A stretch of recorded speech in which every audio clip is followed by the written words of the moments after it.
Good afternoon, everybody. This is Patrick from the Poison Pen Bookstore, and we're here with another of our virtual events. And this afternoon or this evening or early in the morning, wherever you are in the world, we're delighted to have our good friend Sulari Gentill back with us to discuss her new novel, The Woman in the Library. And it's available in hardcover and in trade paperback.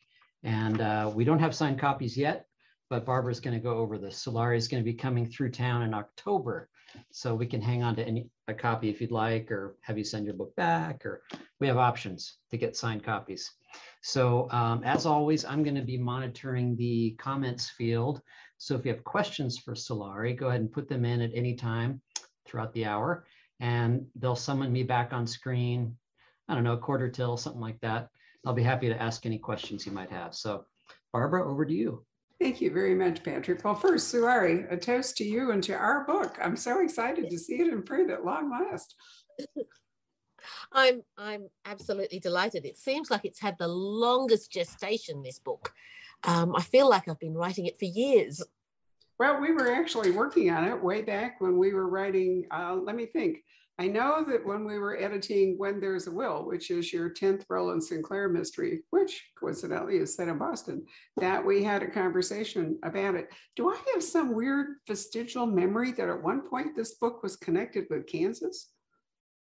That's another book. So that was the book I was writing when the idea came to me for that book. So you've read the Kansas book as well, and that's been put in abeyance because this book took over. Got it. Okay. So anyway, in the course of working on When There's a Will, which is a title I suggested to Sulari, but ripped off from Rex Stout, actually. It is the title of a Nero Wolfe novel, but it absolutely fit the 10th Roland Sinclair, which is Sulari's series set in the 1930s, which is marching along slowly through the course of fascism in Australia and, in fact, around the world towards the war. And I'm just going to add that one of the things that I have learned working with Sulari over the course of all of her books is how much I didn't know, and probably many of you didn't know, about how Down Under was affected in the 1930s, because we're so Eurocentric. I didn't think many of us ever gave a lot of thought to communism, fascism, and all of those troublesome and horrible issues going on in Australia. And was it to a lesser extent New Zealand, Sulari? Was it really more an Australian thing? It was more in Australia. I think New Zealand has a smaller population anyway, so I presume that they would have similar echoes, because those sort of conflicts seem to be happening all over the world in different guises. So I presume that they had their own version of it, but they're a smaller population, they're a rural population, so I presume it didn't come to a head the way it did in Australia.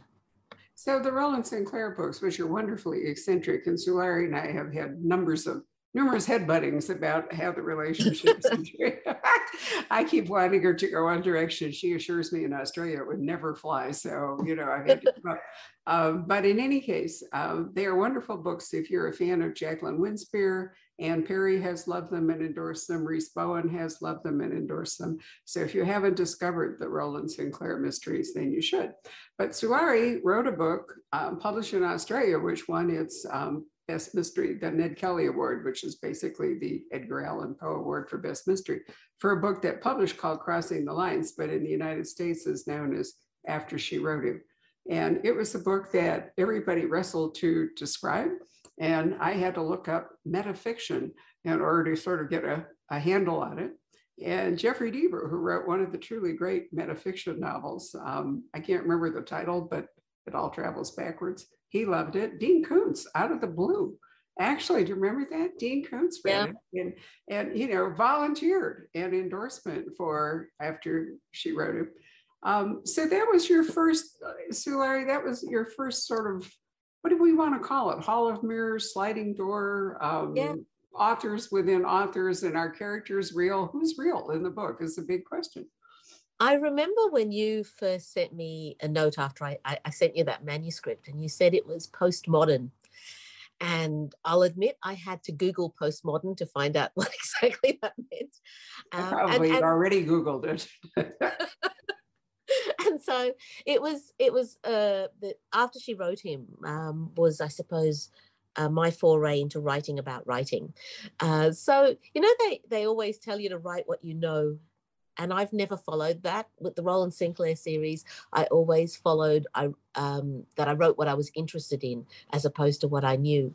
But in the process of writing the Roland Sinclair mysteries, I came to know a little bit about writing and how a writer's mind works. And I got to sort of, you know, I think it was about book 7 when I wrote that book. I had written 7 books in the Roland Sinclair series. And I felt this compulsion to talk about writing and that strange, unique sort of netherworld that writers enter into when they start talking to their characters. Which is fascinating. One of the things we'll talk about in a little bit is the writing process and how Sulari describes how it works in here. We can talk about the sort of writing the bus theory. But before we go any further, let me just straighten out a couple of things. The book is coming out in both hardcover and in large paperback. We in the trade call it trade paperback, but it's just like a large paperback. And both of them are for sale now. Because we know that Sulari is going to come to the Poison Pen one way or another.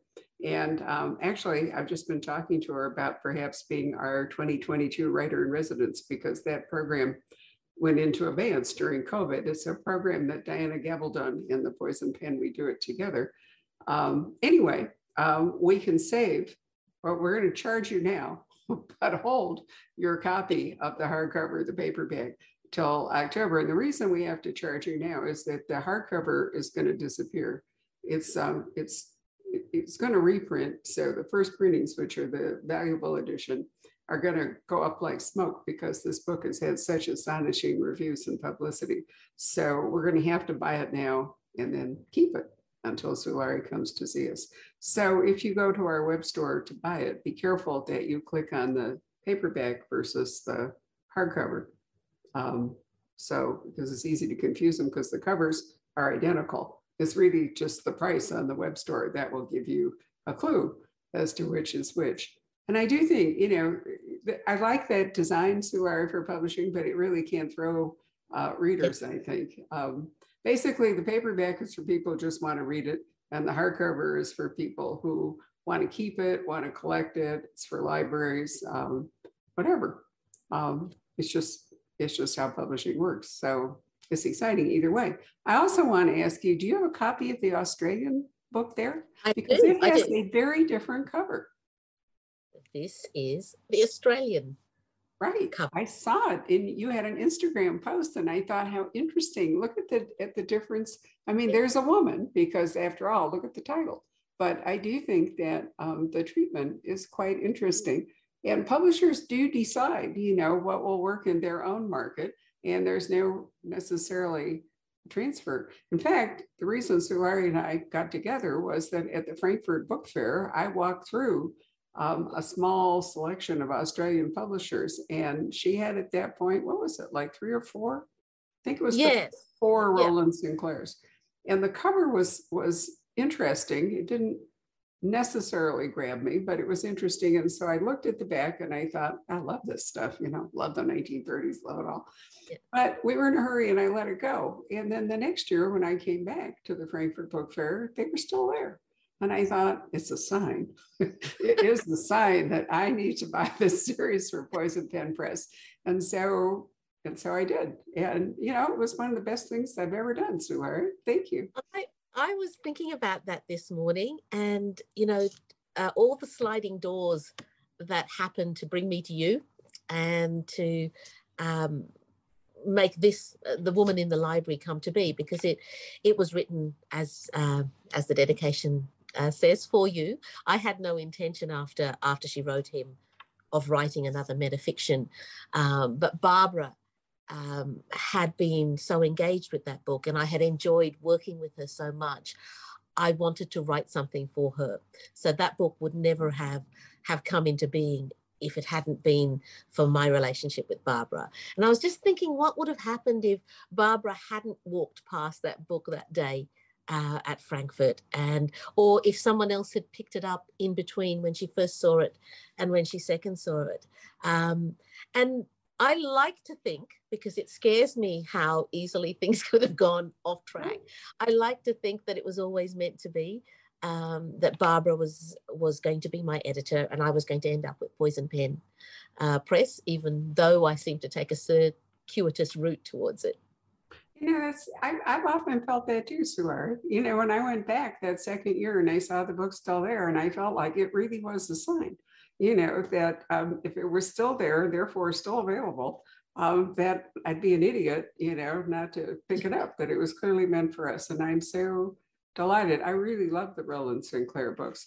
But I have to say that after she wrote him and now The Woman of the Library, is a completely different reading experience. So I guess we've kind of touched on the reason that you, an Australian author, would have set a book in Boston, and more particularly to part of it in the Boston Public Library. But tell us about your friend in Boston, because you would have been hard pressed, and so would I, because I don't live in Boston, to get all these details right without your friend. So I knew I wanted to write a book for Barbara, but at the time I was writing the Kansas book. And the Kansas book sort of takes place in Lawrence, Kansas, but it also, you know, comes into New York and so on. And because I wasn't there, and I think at the time I started writing it, I hadn't even made the 2019 tour. So I'd never been to New York. I'd certainly never been to Lawrence, Kansas. I'd never been to Boston. And so I had a friend who I met in Australia at a Sisters in Crime event, but he's an American writer. And his name is Larry Vincent, L.M. Vincent, and he's a nonfiction writer. And he had always said to me, whenever you're writing in America, feel free to pick my brain. And I took him up on it, and I picked his brain for the Roland Sinclair book, the number 10, which was set in Boston. And then as I was writing the Lawrence, Kansas book, I was picking his brain as well. And he happened to be in Boston at the time. He was researching his own book, which I think is called A Theft of Privilege. And I was writing to him, and he was sending me back information. But Larry is a much, much better researcher than I am. Because he's a nonfiction writer, he goes to lengths that I would never think of going to. So not only was he answering my questions, he was sending me maps and bus timetables and menus. He was giving me suggestions of where people might eat. And he started taking footage of the sidewalks in Boston, because he thought I should see that, you know, some of them are cobbled and so on, and what it looks like in the snow. And then one day there was a murder about 2 blocks from where he was staying. And he thought it would be really useful for me to know what coroner's tape and coroner's vehicles and crime scene tape look like in America. So he went down there and he took footage of the crime scene after the body had been removed, but he took footage of the crime scene. And I was sitting in Australia, and this email comes in from Larry, and I open the file, and it's footage of a crime scene. And my husband, who happened to be standing behind me at the time, said, "Gosh, I hope Larry's not killing people so that he can send you research." And I'm pretty sure he wasn't. In fact, I'm certain he wasn't. But I did think at the time that it was a really good idea for a novel. And so I just started. I mean, and you know, as you know, Barbara, I don't plot, I just write. And so I just sat down and I started writing Dear Hannah. And the novel just fell into place from there. So it often seems like that with my process. It's something needs to spark, and then it just catches, and the ideas sort of fall into place after that without me really trying or plotting or thinking in any great way. So Winifred, who is actually the fictional person in this, well, everybody's fictional, but more fictional than other people in the book, she has a similar writing process, so we'll talk about it. But one reason I wanted Sulari to mention her friend in Boston is Leo, who is a key player in this book, indeed is sending Hannah, who is the author living in Australia, all this material from Boston. And I thought, you know, you must have been processing what your friend sent you, because you detail, you know, a lot of the stuff that he's sending. And so So basically what we have is we have Hannah in Australia, who's going to write a novel set in Boston, and we have Leo, who is sending her material to use or doing research and so forth. But then we have Winifred, who is the character in the novel Hannah is writing, and three friends, and the book is unfolding. So the question is, and you have to be careful when you read it, you know, who's telling the story at what time. It's and Leo is there by email almost to the very end. Yeah. So yes. that part helps.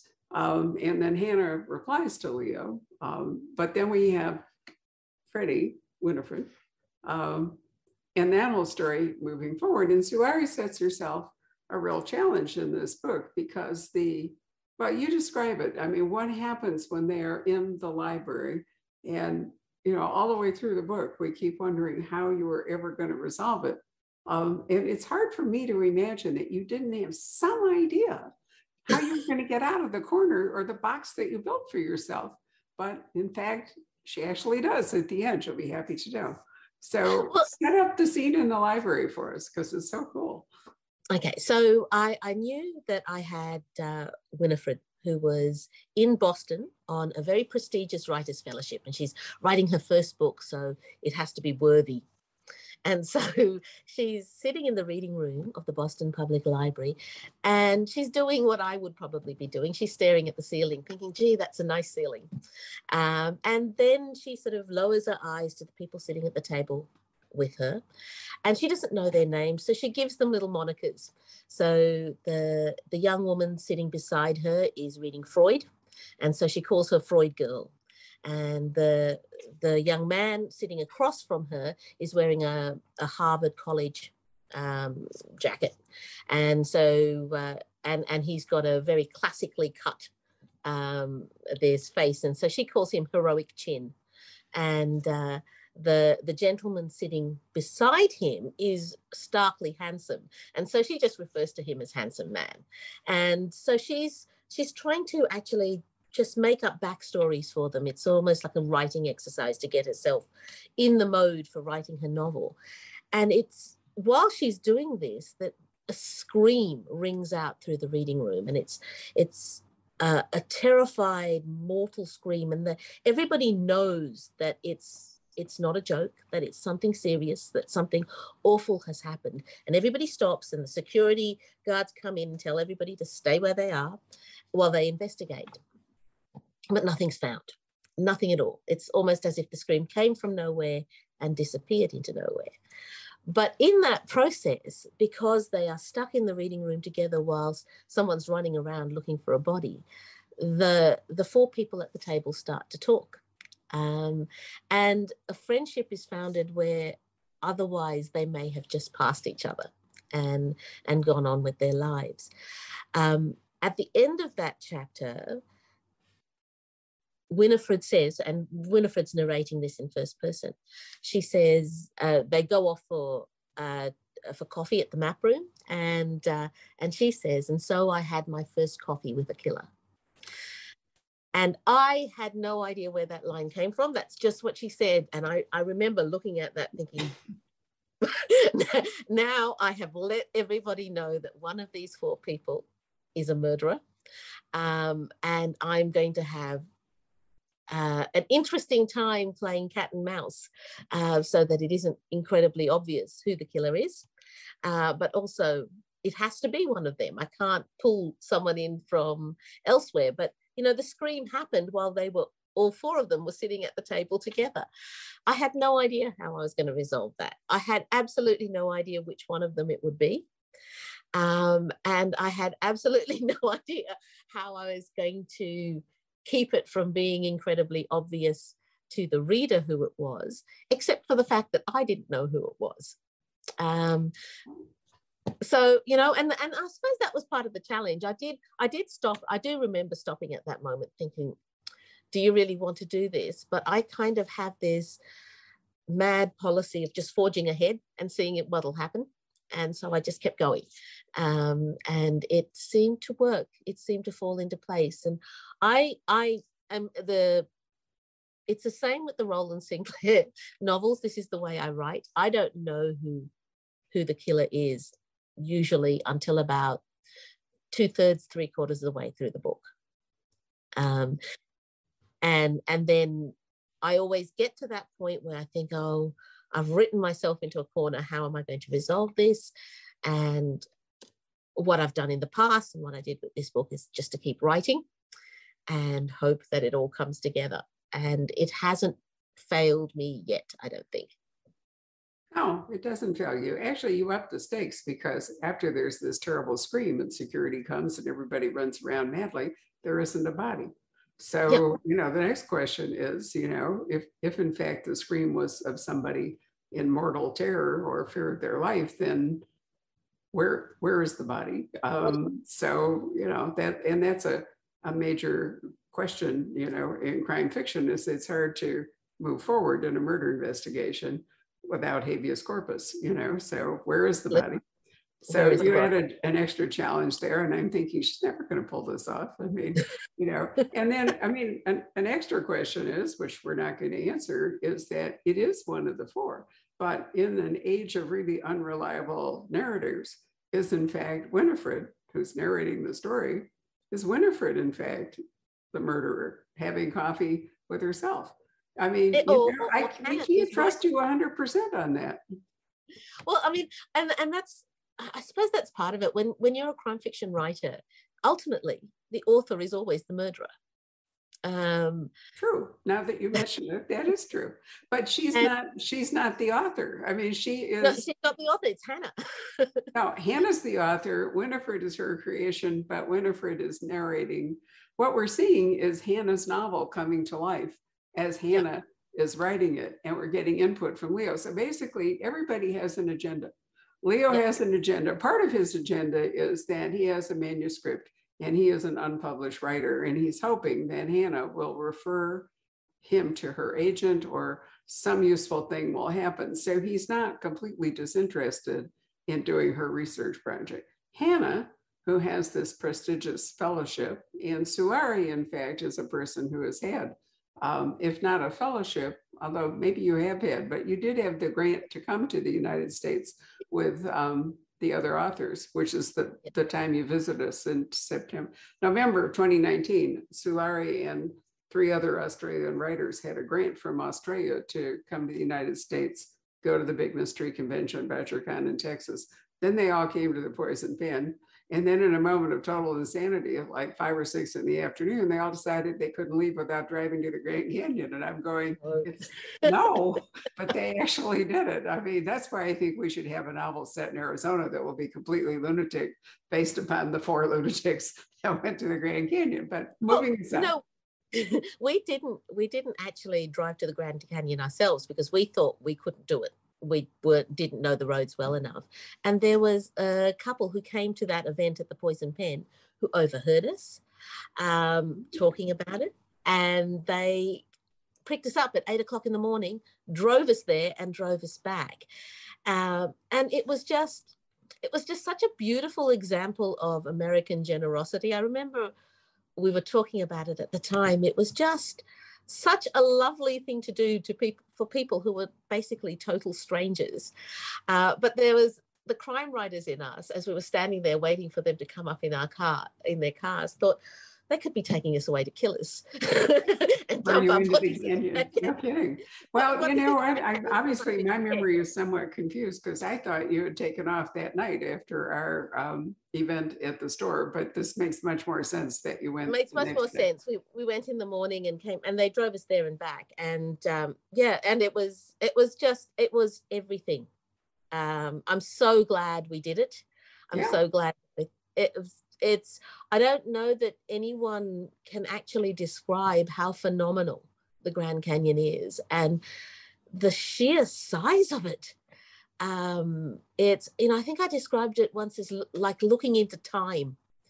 It was an experience that if you have the chance to have it, it's not something that should be passed up, even if you could be getting into a car with serial killers. That is actually looking into time. You're absolutely right from a geological standpoint. I will add that my younger brother, who got a pilot license and had a little plane for my 50th birthday, which was a long time ago, That was my birthday present, is we flew up in his little plane and he flew me all the way down the Grand Canyon and all the way back, which you could do 30 some years ago. You can't do it. You might be able to do it again now, but I don't think so, because there's been grief that has attached to people doing that. But we digress. Anyway, let's go back to the book. So everybody has an agenda. Hannah has her fellowship, and she has to write a book that's going to be worthy of the fellowship. And then we plunge into the story.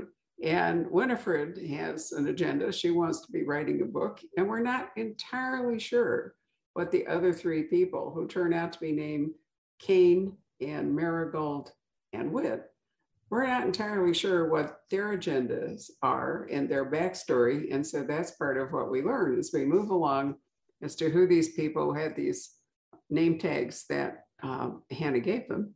We know that handsome man turns into Cain, and Freud girl turns into Marigold, and is it the chin turns into heroic chin becomes Wit? Yes. Right. And so as we're moving along, all these agendas are advancing.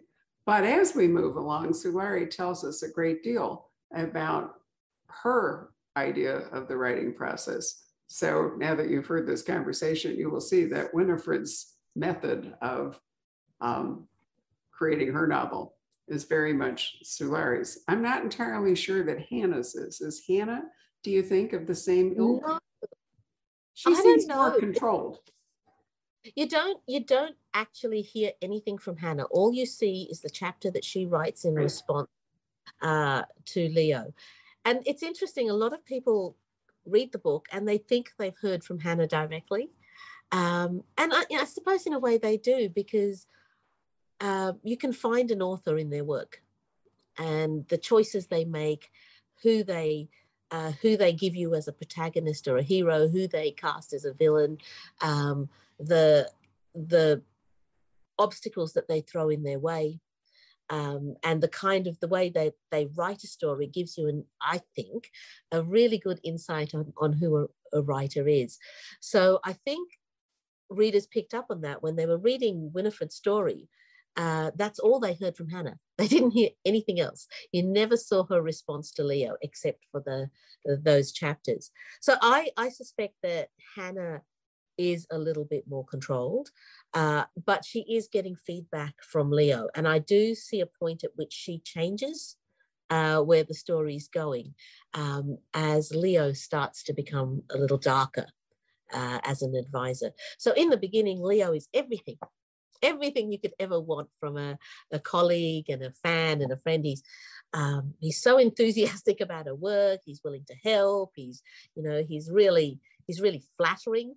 And then at some point that becomes a little bit different. It becomes like a control. And so in the beginning, it's their colleagues and their friends, and she's respecting his opinion.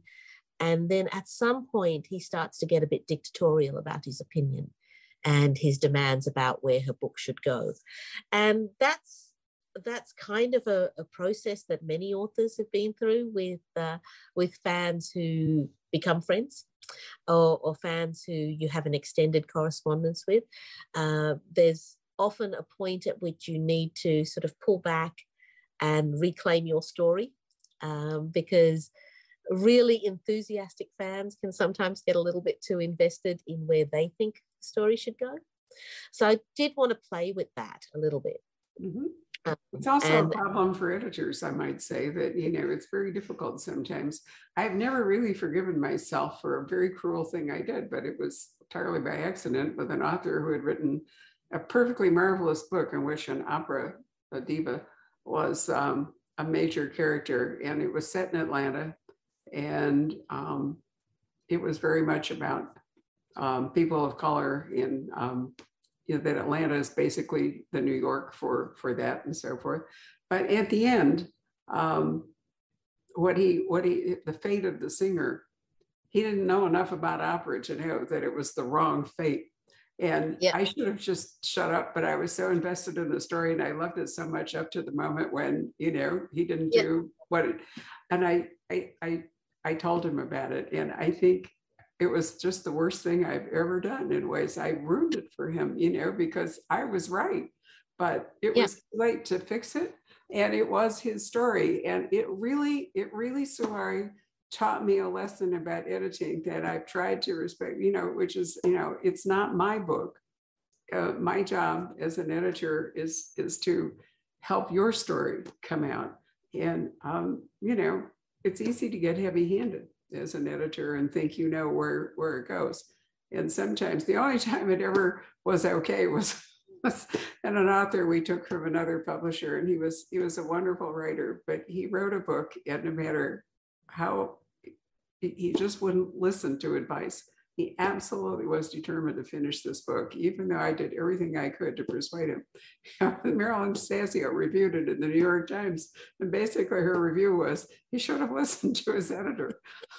I always remembered that. I was so mortified. But at the same time, I thought, okay, now how do I find the balance between, saying, no, this is not the path to go, and, no, this is your book. You should do whatever you want with it. And, I'm just here to facilitate that. So it's not an easy role, being an author, being an editor. But I think you have found the perfect balance. I don't know if you remember in After She Wrote Him, or There's Crossing the Lines, there was a problem with the ending. Yeah. And I knew there was a problem, and my agent knew there was a problem, but none of us could work out how to fix it. And you looked at it, and in the space of 30 seconds, you said, you need a conversation there. And then everything just fell into place. And that's, I think that's the value of a really good editor. It's not, you didn't tell me what to write or what the conversation should be. You just said it needs to slow down, a conversation there. And I could write it. It could still, it wasn't, I didn't feel like I was being told how to end my story in any way. I felt like I was being told how to make it better. Well, you and I have an interesting symbiosis, I think, that is not often achieved, but when it is, it's wonderful. So let's talk about a couple of other things. In a very hypersensitive market, there are two things that are generally said about American and British fiction, and by British, we could also say to some degree Australian, which is basically Americans are obsessed with race and the British are obsessed with class. But in this book, Sulari actually deals with both of these tropes, both with race and with class, in a very interesting way. And I guess a question for you, Sulari, would be, do you think it was easier for you to touch on the race issues because you are, in fact, a woman of color? Would you, I think so. You have felt there would have been some kickback if you weren't? I think, look, I don't think I can deny that. I think that's real. I'm not even sure I would have had the courage to touch on race issues if I wasn't a woman of color. It is a very sensitive topic, and it's fraught. There's so many people who are so invested either way in how it's portrayed and how it's written. And, literature has become really caught up in that, about who can write what and what can be said and what hijacks a story. And so there is a real difference in the way Australians deal with race and the way Americans deal with race. And I did want to talk about that. It felt to me like it would be cowardly to completely leave that out. But I didn't want the story to be hijacked by that. I did want to talk about it, but I did want to talk about it in a way that people listened rather than people took a position. So whenever you're talking about something like race or something like class, where people have very deeply held positions about what they believe and what they see, talking to them in a way that's going to make them back into their corner is no use to anyone. All it's going to mean is they're going to stop reading your book, and you're not going to change minds if that is your intention. You're not going to let the story flourish. You're not going to even plant the seed if that's what you want to do. So I think the challenge for writers now is to find a way to address this, not just now, always, is to find a way to address these topics in a way that engages rather than alienates. And so that's what I hope I've done with The Woman in the Library. I certainly tried to do it that way. I thought you did it really well. I mean, it does come up at some point, you know, do we assume? I can't remember if it's Leo that asked Hannah, I've forgotten exactly how it comes up. I think that's it, about whether, do we assume that these four people sitting around the table in the Boston Public Library are all white Brahmin or just white Bostonians? Or, you know, could some of them in fact be, you know, Black Bostonians or Asian Bostonians or what?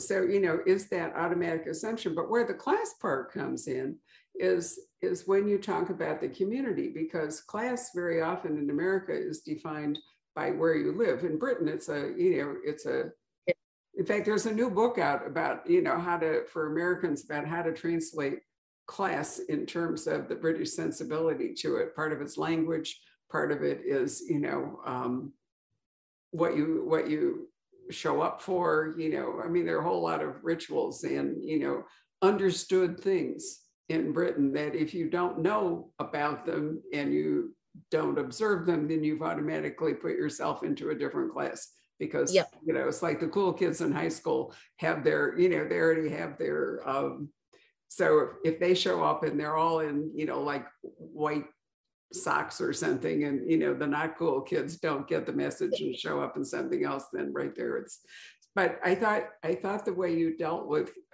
class in this book by talking about where people could live in Boston, you know, the kind of house they live in and the part of Boston like Roxbury versus something else. I thought you did that really well, and you didn't hit anybody over the head with it, you know, but it comes out in the same way that that assumption is that, you know, are all these characters similar or do they come from different backgrounds, comes out very well. I think, you know, it's a funny thing that default to white that exists in Western literature is pervading. I mean, I default to white and I'm not, and there's no reason why I should. But for some reason, if I don't consciously stop myself and think, why am I assuming that everybody here is white? I do it. So it's not necessarily a racist thing. It's obviously just a cultural thing that people have this default. Australia is a funny sort of place in that we don't have the class issues, or we don't have the class set up as strongly and as ingrained as Britain or even America, because the Western part of our civilization, which is where class comes from really, is very young. We're only a couple of 100 years old. So there hasn't ever been that establishment of the upper classes and this that has happened in the UK and to a lesser extent in the US. It does exist to some extent, but it's really not a very strong and pervading issue here. So I find it really interesting as an observational thing. Australian class systems, and you know, I wrote about it in the Roland Sinclair books. They're more subtle. They're just a bit. They're more archaic, and they're more easy to break through than they seem to be in other countries. But certainly, we have our own race issues, but they're different.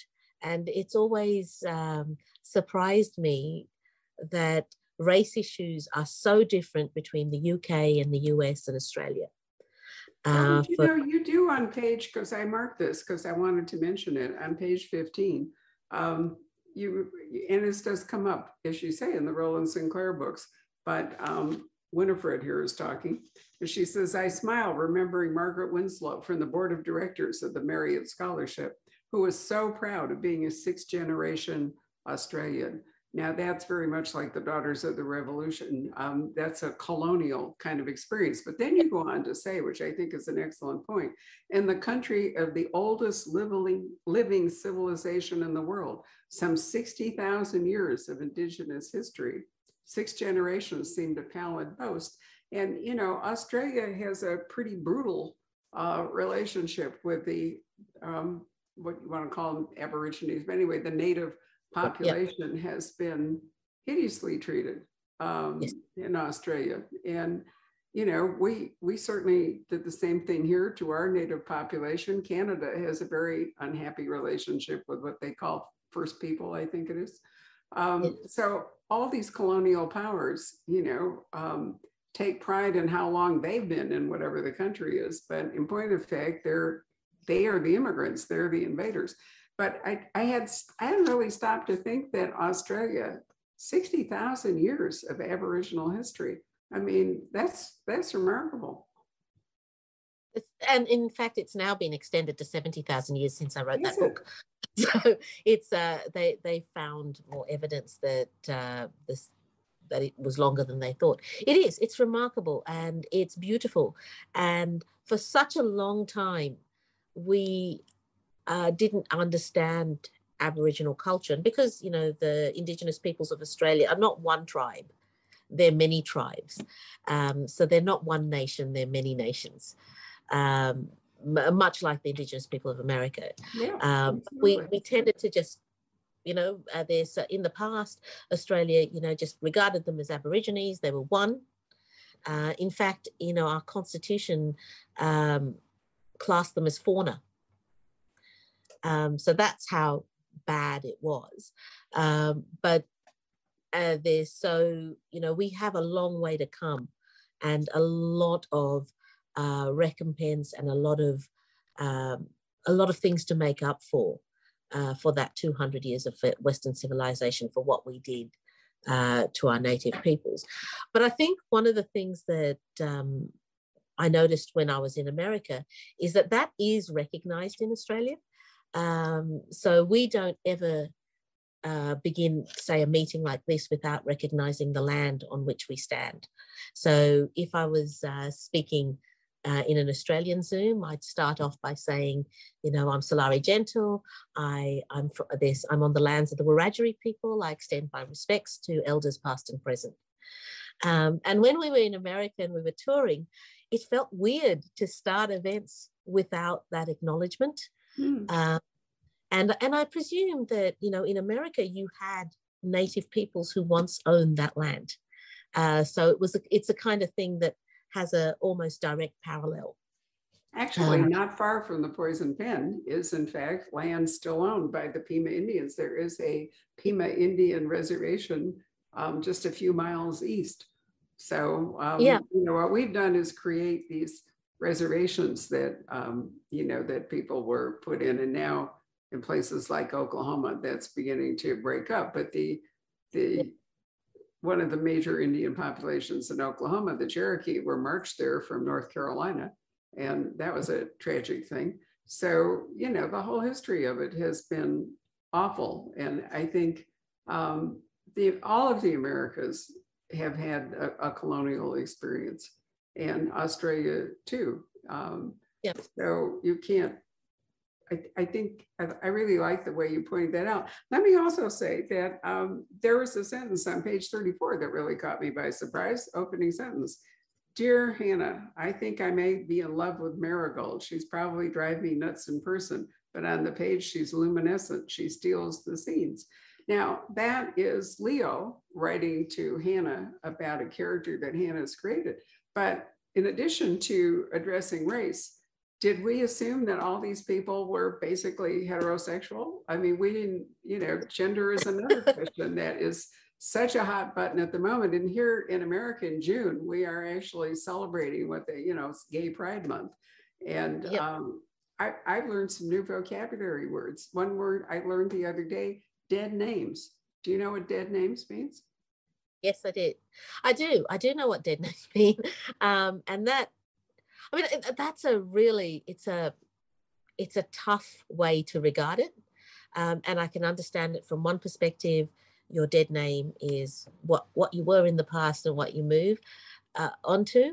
A little part of me is a little bit sad for a parent who gave that name with love, to have that referred to as a dead name. I understand, but you know, I'm a parent, and if one of my boys decided that they were transgender, I would support them and love them and celebrate that with them. But I would be really sad if they I wouldn't be sad if they changed their name. I'd be sad if they thought that the name I gave them with love was dead. And so I can sort of, yeah, it's one of those things when you have, the world is changing and we're becoming more open. We're coming to understand people, and we're coming to allow people to be themselves. But that process, like every process of change, can be brutal to the old world as well. So yes, I have heard the term dead name, and I can understand why people who have changed regard their old self and their old name as that. But a little part of me flinches a little bit whenever I hear I had that. the same reaction, and but it just wasn't a term I had thought of. But the reason I brought it up is that we have these four people: Winifred, Cain, Wit, and Marigold. And my natural assumption, not only did I think they were probably all white because they were in Boston, the Boston Public Library, but I assumed that there was going to be any kind of romantic relationship. It would be a heterosexual one, but in point of fact, it could have been just as easily Winifred and Marigold, or Cain and Wit or something. And so I'm thinking, that we readers bring assumptions, in fact, to reading the book. And I wonder to what degree, it's up to the author needs to think about that or clarify that, or just not care about that and let the story develop as it wishes to. I think as the story developed, when I was watching the way they were interacting, I did wonder whether Marigold was in love with Winifred at some point. And it turned out that she moved towards Wit, but she could just have easily have moved towards Winifred at the time. And the character did what the character did. I've never considered Marigold as particularly heterosexual. I just thought her character was such that whatever she fell in love with would be what she fell in love with, and it wouldn't make a difference. But yes, I understand there is that, and I think it's part of it is a tendency to assume everybody's like us unless we're told they're not. So if you're heterosexual reading a novel, you assume everyone's heterosexual unless you're told they're not. But that's an assumption. Just like if you're reading a book, you assume everybody, if you're white, you assume they're white, unless they're not. Though the white thing seems to be unusual because I'm not white and I tend to default to white too. And I have to, as I said before, I have to consciously remind myself that that's ridiculous. But so it seems to be something that's just caught up in the tradition of literature, and it's changing. And I think that's, it's just part of the evolution. And crime fiction was really basically a British and an American construct way back. And now I'm really happy to see that it has gone all around the world, and we are seeing, Danish, Swedish, Romanian, Japanese have gotten hugely active in writing mystery. So it's become a worldwide literary interest, genre, whatever you want to call it, which I think is great. But for some of us, especially older readers like myself, we still tend to think in terms of those original. Of course. And if you grew up on a steady diet of Conan Doyle and Agatha Christie, it's no wonder that you wouldn't default to white characters of a certain class and of a certain sexual persuasion, because that's who they all were. So coming at the cusp of a change, of course, there's going to be, a little bit of adjustment that's necessary with both readers and writers. And I don't think that's a bad thing. I think you're always on the cusp of some change or another. It's right. No, I find it fascinating, and I think it speaks a lot for your book that it has provoked these questions or these reactions. And I also there was a little. Your book was featured in, I think, the novel Suspects, which is a sort of roundup of things that come along. And they thoughtfully included a link to several other mysteries which were set in libraries. And it made me think about It's not just mystery, but there are fantasies set in the libraries, there are, romances.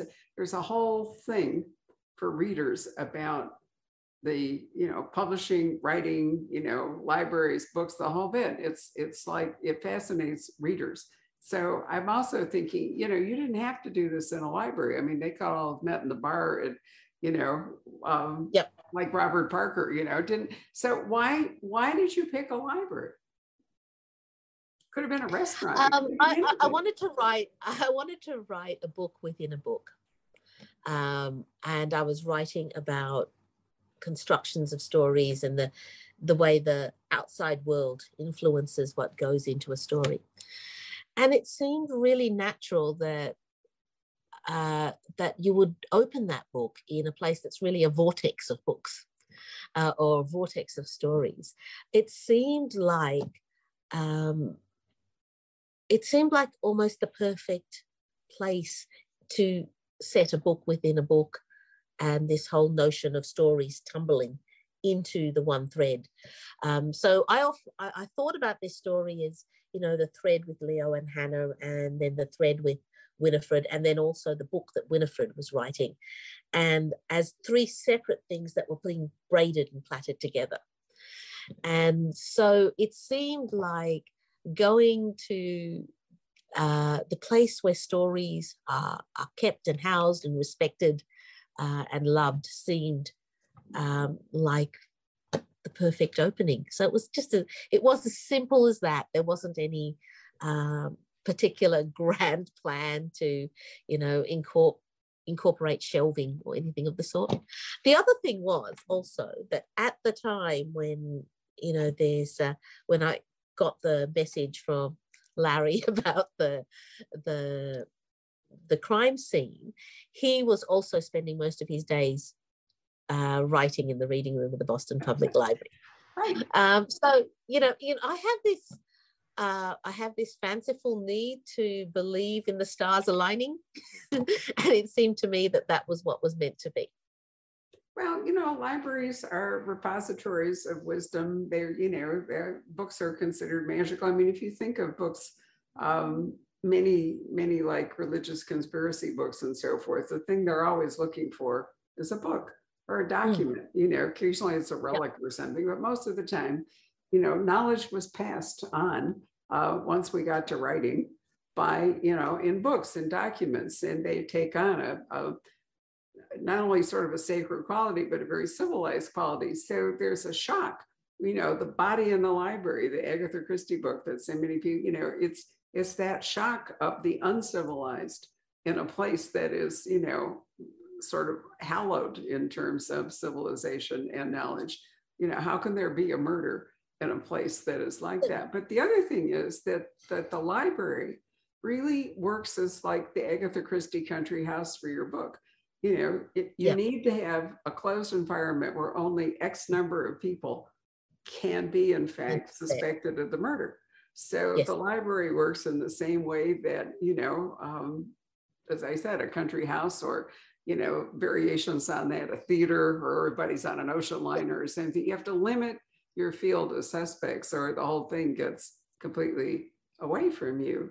But the way this story works, which we're not going to tell you, but the way this story works, it really takes something like the library to make the resolution of this crime plausible. And it does, despite what may sound to you like some woo-woo stuff here.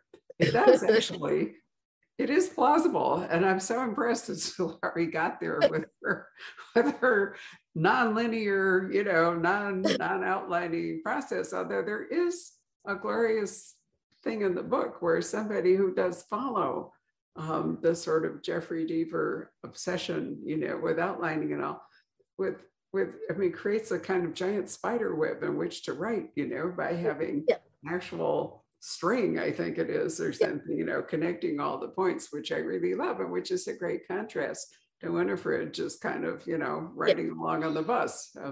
So you do a nice job talking about creative process and how different it is for different people. Well, I've always slightly envied the plotters because, it always seemed to me that it was a very writerly thing to have a plot. It seemed like a beautiful piece of furniture almost to have a plot that had, you know, strings and connections, and, you know, you got to use beautiful notebooks. I'm a obsessive buyer of beautiful notebooks, but I don't take notes. I just sit down and write. So I have, you know, 50 odd empty notebooks on my shelves, and I sort of have this yearning to have the product that a plotter has, you know, the beginnings of a story, the skeleton of a story that's in there. So it was lovely to write Kane's method that way, because it was almost a sort of a wistful writing of Kane's method, because I don't have it. I can't do that. But the other thing I was thinking about when you were talking about libraries is that there's something quite timeless about a library. And that makes sense because a book is really a conversation with the future. And so a library as a repository of books and stories is capturing the past and the present and talking to the future. And every publisher, every writer will tell you that what they aspire to is to write a story that's timeless. Mm-hmm. And that's a tricky thing to do while you're still, you know, dealing with COVID and BLM and all the things that are going on in the world. But a good start is a library. Absolutely. And at this point, we should bring Patrick in before we run out of energy and time. Patrick, come join us. I love the way he pops up here.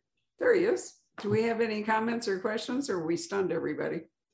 There are a few, not as many as I would hope, but okay. Let's see. Teresa says, you might have already spoken about this, but why Boston? So this, yes, I did speak about it. Well, this Boston was basically that Larry was there at the time. So when he sent me the message and the crime scene footage, it was from Boston, and I could see that I could just take his letters, because we were corresponding at that time, you know, daily about work and about writing, that they gave me a great source, a great this vat of material on which to draw for this book. Plus, Sulari and I had already been working on a book set in Boston in her Roland Sinclair series, so we were already deeply into Boston when the whole thing happened. I haven't been to Boston yet, but I'm dying to go to Boston to see, because it feels to me like I've been there now. I've written. Yeah, I'm sure it does. And I want to see whether it matches up. I almost feel like I've walked down the street. I've walked down Mass Avenue, and I've been to the Boston Public Library, and I've been to Harvard Square, and I've sat in the Brattle. But I haven't, of course. It's all just happened in my imagination. So it'll be really interesting to go there for real, and to see whether I did it correctly. Let's see, a couple people are asking about this. Renee asks, Sulari, is Piggy sleeping through the night yet? How will you train Piggy to find truffles? Piggy's sleeping right next to me. So anyone who has been following me on Facebook knows that I spent all morning trying to exhaust her and tire her out so that she would sleep through this event, because she's, you know, 3.5 months old, and she's noisy and you know, likes to cause as much havoc as possible when you need her to be quiet. So, you know, I got up this morning and I ran her. and I fed her, and I ran her, and I took her out in the cold so that when she went back into her warm bed, that she would sleep quite happily. Training her to find truffles is just simply scent training. So she's an English Springer Spaniel. So she is naturally nose down. So she looks for any good smells anyway. So when all I have to do is find a way to tell her that the smell I want her to find is that of truffle. She really is down for the count, isn't she? I did well. You did well. I did well. Let's see here. What else do we have here? Well, our good friend Hank Philippi Ryan is tuning in. And she's saying hi, Hank. She loves the book. Let's see here. Yeah, she lives in Boston, even more important. Yeah. Yes. Yeah. Okay, yeah, Valerie asks, thank you so much for this. What's up next for you, Sulari? What's up next? I'm actually finishing up the book that I was writing that I abandoned when the idea for the woman in the library came to me, and it was pretty much finished before I abandoned it. But it's one of those books that doesn't make sense post-COVID. So I do have to rewrite it a little bit to actually take into account how the world has changed. So there's a great argument for making things timeless and for ignoring COVID and writing a story as it is, but our understanding of the world has changed after what we've been through. And so a writer has to take that into account. There's the Roland Sinclair series. There's book 11 to finish as well. And, there's ideas that kind of pop up all the time. So you never know what is going to ignite along the way. And I was, and just before this session, I was talking to Barbara about a book set in Arizona, which sounds very exciting.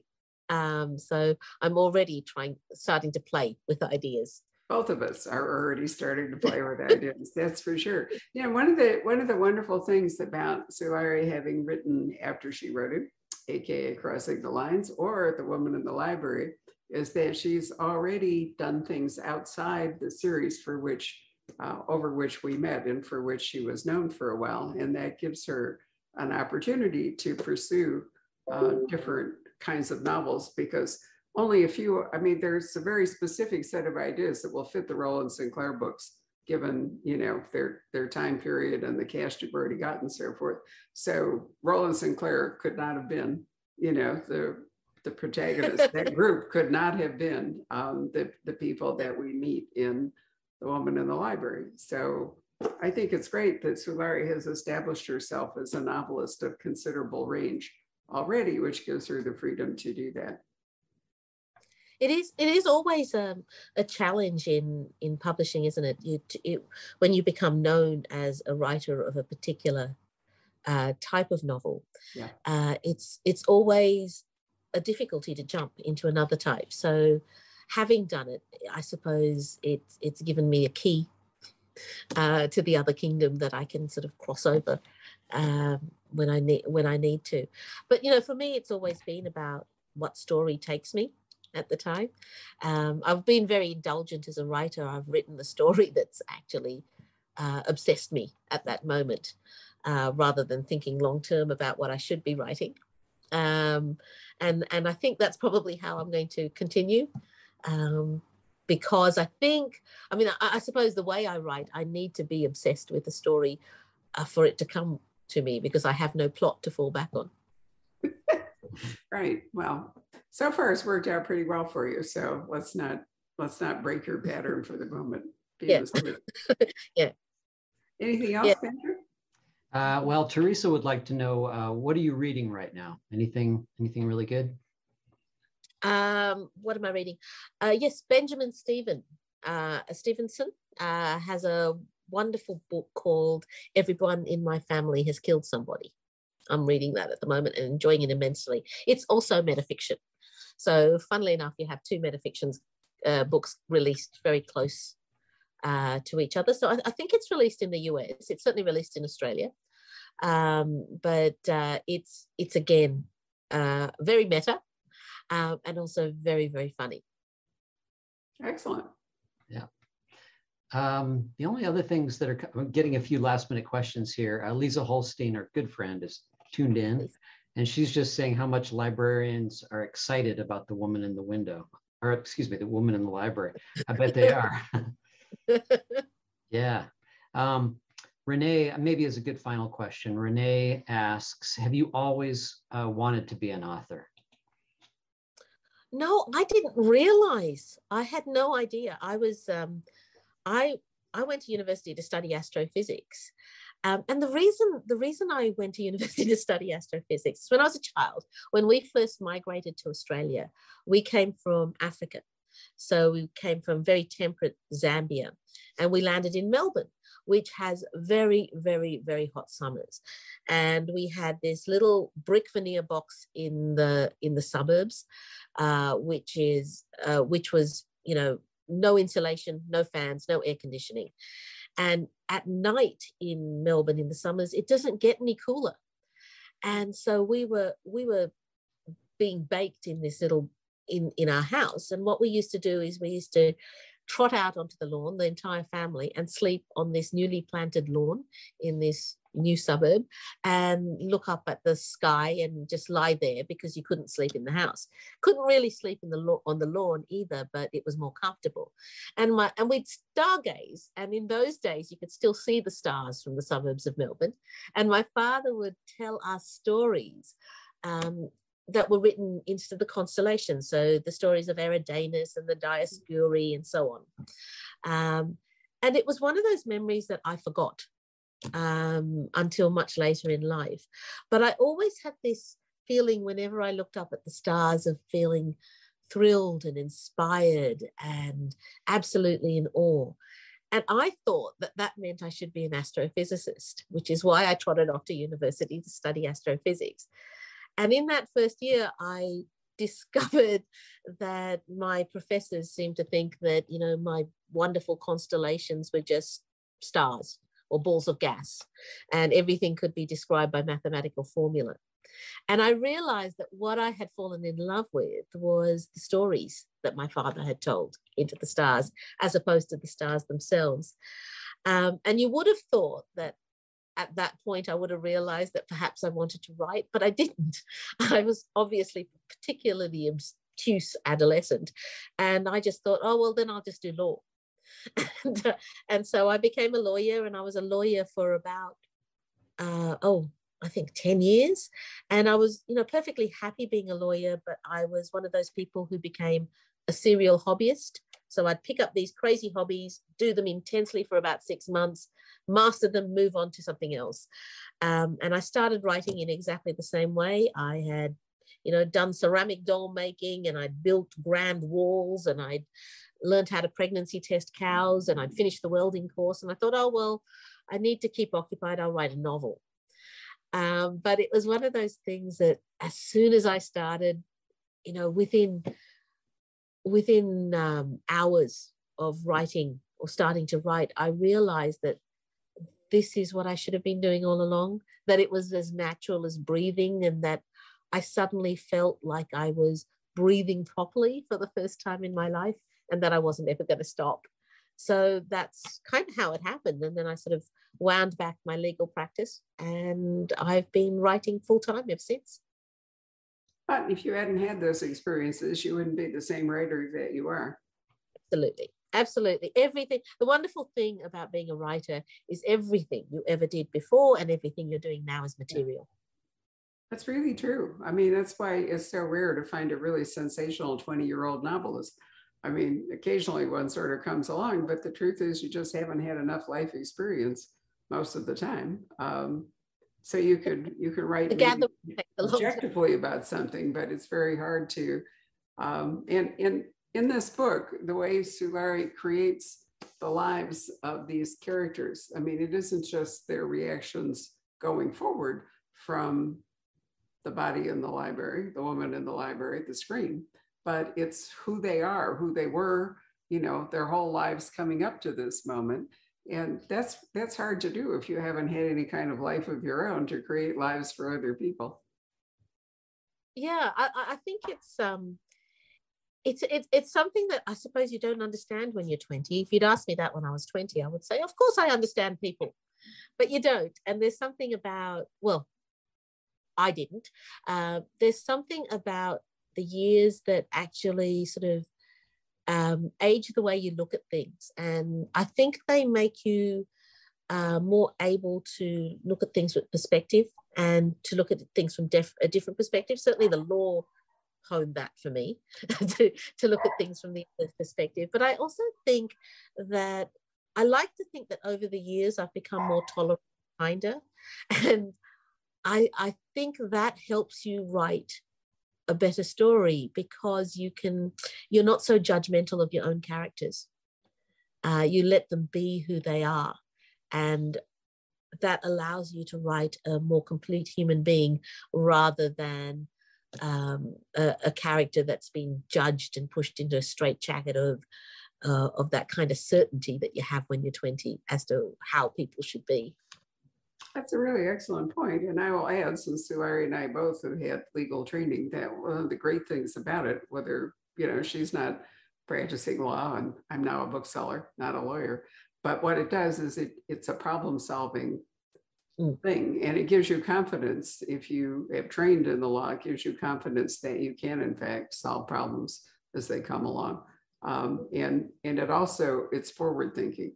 So even if you are on the bus kind of, dicking your way along through your story, you still, because of the legal training and so forth, you still have confidence that eventually the bus will get to a destination and, that you will be able to solve the problems that you have created. It also teaches you a lot about storytelling, because I can tell you that especially in court, the best story will win, regardless of the facts, regardless of the evidence. If you have a jury, I'm telling you that the best story will win. I agree. And even if it's not in court, when you're even talking to human beings and negotiating. So my particular expertise was in negotiation, and I used to negotiate huge contracts, energy contracts for millions and millions and millions of dollars, and stories were absolutely invaluable then.